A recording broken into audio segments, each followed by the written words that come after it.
Good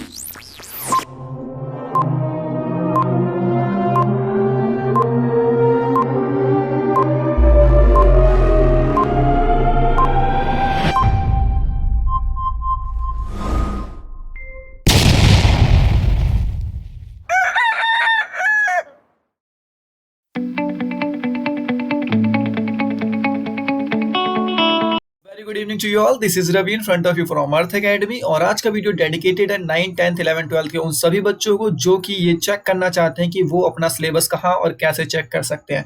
मैं इस video में आपको बताऊंगा कि आप कैसे सीबीएसई की ऑफिशियल वेबसाइट पे जाके आप अपना सिलेबस देख सकते हो। देखिए, आपको सिलेबस जो है बहुत ज़्यादा जरूरी होता है। अगर आप पूरा proper exam point of view से तैयारी करना चाहते हो तो आपके पास आपका सिलेबस होना जरूरी है। सीबीएसई हर साल अपना हर सेशन के लिए सिलेबस रिलीज करती है।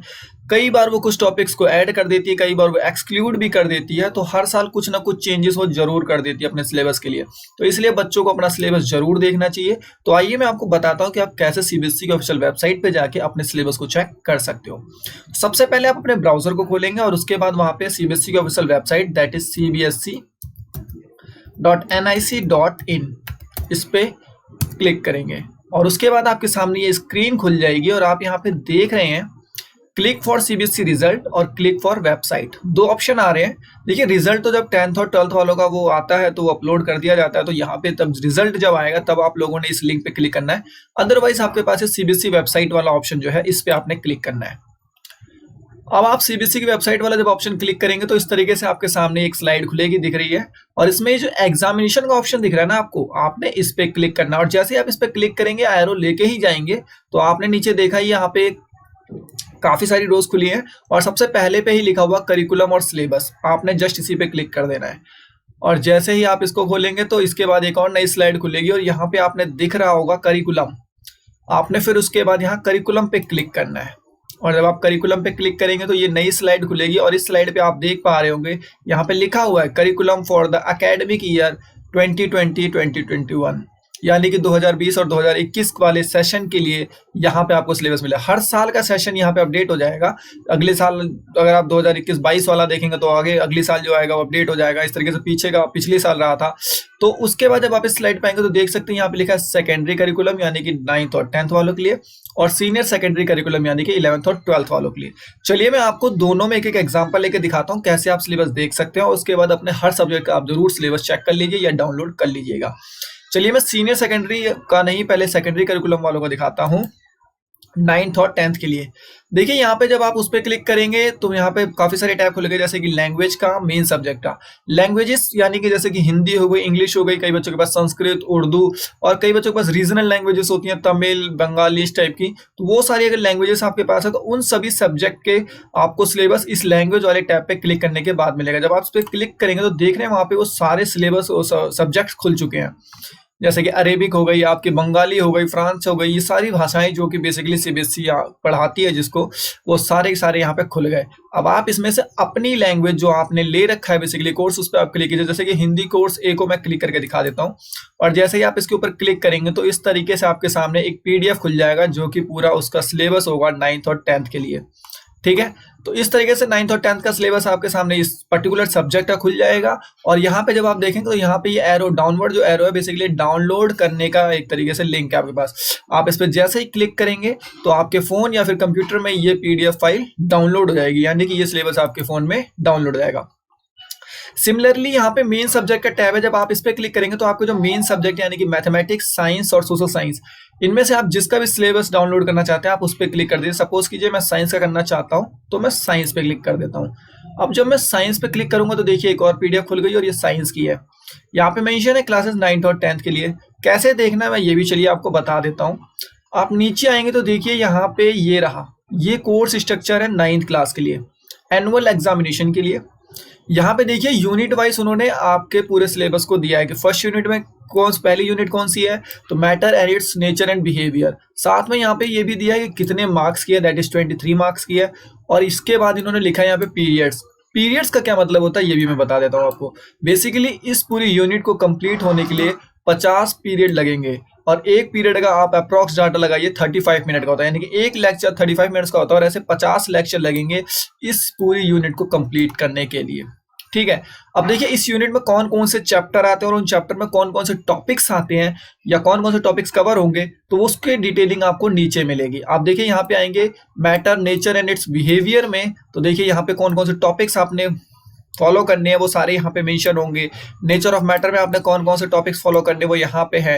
Particles nature and their basic unit में कौन कौन से टॉपिक्स आपने फॉलो करने वो सारा यहाँ पे। तो इस तरीके से आपके बेसिकली यूनिट में कौन कौन से चैप्टर आ रहे हैं और उन चैप्टर्स के कौन कौन से टॉपिक आपने फॉलो करने हैं वो सारे आपको नीचे मेंशन मिलेंगे। ऐसे ही आगे देखिए अगली यूनिट है जो basically organisation in living world, इसके पूरे आपको मिलेंगे सेल, उसके कौन कौन से आपने टॉपिक्स पढ़ने हैं। इसी तरीके से टिश्यू के आपने कौन कौन से टॉपिक्स पढ़ने हैं। तो सिमिलरली इस तरीके से पूरा आपको मिलेगा, सब टॉपिक्स भी मिलेंगे चैप्टर वाइज। और इसी तरीके से जब आप नीचे आएंगे इसमें प्रैक्टिकल की भी डिटेलिंग पूरी दे रखी होती है।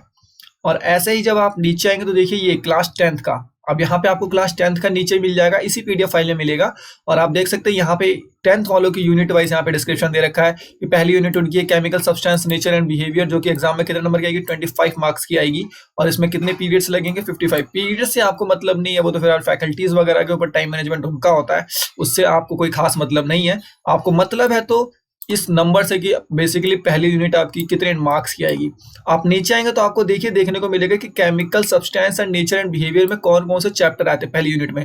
देखिए पहली यूनिट में चैप्टर आ रहा है chemical reaction, acid base and salt, metal and non metal, carbon compound, periodic classification of element. ये 5 चैप्टर पहली यूनिट के अंदर आपके आते हैं और ये पांचों चैप्टर मिला के कितने मार्क्स कंडक्ट करते हैं, 25 मार्क्स कंडक्ट करते हैं। ठीक है, तो अब इसके बाद देखिए जैसा पहला चैप्टर आपका केमिकल रिएक्शन है क्लास 10th में, तो उसमें कौन कौन से सब टॉपिक्स उस चैप्टर के पढ़ने हैं वो सारे यहाँ पे मेंशन है आपको कि आपने केमिकल रिएक्शन में कौन कौन से टॉपिक्स पढ़ने हैं। इसी तरीके से आपने एसिड बेस एंड सॉल्ट में कौन कौन से टॉपिक्स पढ़ने हैं वो सारे यहाँ पे मेंशन है।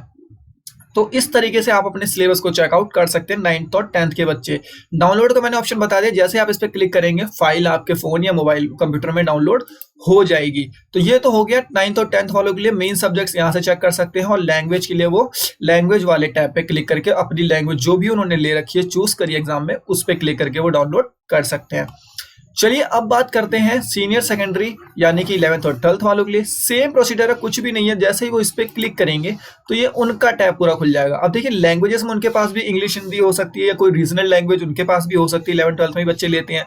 तो वो सारे लैंग्वेज पे क्लिक करते ही उनके सारे यहाँ पे लैंग्वेज का सारा पूरा टैब खुल जाएगा, हर एक सब्जेक्ट लैंग्वेज में उनके पास जो है। और सेम प्रोसीजर जो मैंने 9th 10th के लिए बताया, आप उस पर क्लिक करेंगे तो पर्टिकुलर उस सब्जेक्ट की पीडीएफ खुल जाएगी और उसको आप डाउनलोड कर सकते हैं। मेन सब्जेक्ट्स के लिए यहाँ पे जो एकेडमिक इलेक्टिव है ना, इस वाले ग्रुप पे जब आप क्लिक करेंगे तो देखिए मेन सब्जेक्ट खुल जाएंगे। यहाँ पे आ गया आपका अकाउंट आ गया, बायोलॉजी आ गया, बायोटेक्नोलॉजी आ गया, केमिस्ट्री आ गया। इस तरीके से आप किसके ये सारे मेन जो सब्जेक्ट्स आप लोगों के 11th और 12th में होते हैं उसको आप डाउनलोड कर सकते हैं। इसका भी चलिए मैं एक आपको दिखा देता हूं। जैसे कि आप मैथमेटिक्स पे क्लिक कर लीजिए और आपके पास ये मैथमेटिक्स का खुल गया। सेम वही प्रोसीजर है, देखिए 11th और 12th का खुल चुका है। पहले आपको 11th का पूरा सिलेबस मिल जाएगा यूनिट वाइज, फिर उसमें यूनिट में कौन कौन से चैप्टर्स आते हैं। जैसे कि आप देख लें सेट फंक्शंस में तो आपके कौन कौन से चैप्टर आ रहे हैं, सेट आ रहा, रिलेशन एंड फंक्शन 2 चैप्टर्स आ रहे हैं। उसका देखिए ट्रिग्नोमेट्री फंक्शंस, इस तरीके से सब डिटेलिंग्स भी दे रखी होती है। सारी डिटेल आपको आपके टॉपिक वाइज सिलेबस की डिटेलिंग कंप्लीटली यहाँ पे दी जाती है। तो आप इस तरीके से इस फाइल को भी अगर डाउनलोड करना चाहते हो सेम वही प्रोसीजर, यहाँ भी आपको डाउनलोड लिंक मिल जाएगा और आप इस फाइल को डाउनलोड कर सकते हैं।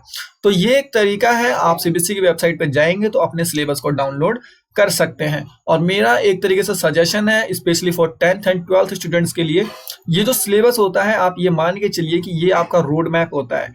कोई भी क्वेश्चन अराइज इसके बाहर से नहीं होगा, सब चीज सिर्फ इन्हीं टॉपिक को ही फॉलो करते हुए होगी। सिलेबस को कह लीजिए स्ट्रिक्टली फॉलो करती है सीबीएसई। जो उन्होंने सिलेबस निकाला हुआ है उस सिलेबस से ही रिलेटेड वो क्वेश्चन अराइज करेंगे, वो बाहर इससे कुछ भी नहीं पूछेंगे। तो आपके लिए बहुत अच्छा ऑप्शन होता है कि आप इसको डाउनलोड कर लीजिए। और डाउनलोड करने के बाद जब आपके स्कूल्स में या आपकी कोचिंग क्लासेस में पढ़ाई कराई जाती है तो जिस टाइम आपका चैप्टर खत्म हो जाता है तो आप इसको मैच करिए कि क्या वो सारे टॉपिक्स कवर हो गए जो सीबीएसई ने अपने सिलेबस में डाले थे। इफ इन केस वो टॉपिक नहीं हुआ है तो ये बात ध्यान रखिए उस टॉपिक्स को करवा लीजिए, क्योंकि जो टॉपिक्स है मैंने कह दिया वो उनमें से क्वेश्चन अराइज करने के पूरे चांसेस होते हैं। वो कोई सा भी टॉपिक्स ले सकती है। अगर सीबीएसई ने अपने सिलेबस में उस टॉपिक को रिलीज कर रखा है तो बहुत प्रोबेबिलिटी है कि वो एग्जाम में आ सकता है। ऐसा कहीं से भी नहीं आप कह सकते कि आप एनसीईआरटी की बुक में मिल नहीं रहा है, या फिर कह सकते कई बार बुक में अपडेट नहीं हुआ होता तो नहीं आएगा। सीबीएसई का सिलेबस ही सब कुछ होता है। आपके पास पुरानी बुक है या आपके पास नई बुक है, क्या प्रॉब्लम है वो एक अलग इशू बनेगा। सीबीएसई का जो सिलेबस है अगर उसमें वो टॉपिक है तो वो एग्जाम में आने लायक है। आई होप ये वीडियो आपको समझ में आया होगा और आप अपने सिलेबस को अब चेक कर सकते हैं कि कैसे आप लोग सीबीएसई के ऑफिशियल वेबसाइट पे जाके अपने सिलेबस को देख सकते हैं। अगर आपको ये वीडियो अच्छा लगा तो आप अपने फ्रेंड सर्कल, क्लासमेट्स के साथ शेयर कर दीजिए। So this is Ravi signing off. Thank you for watching us. Good bye.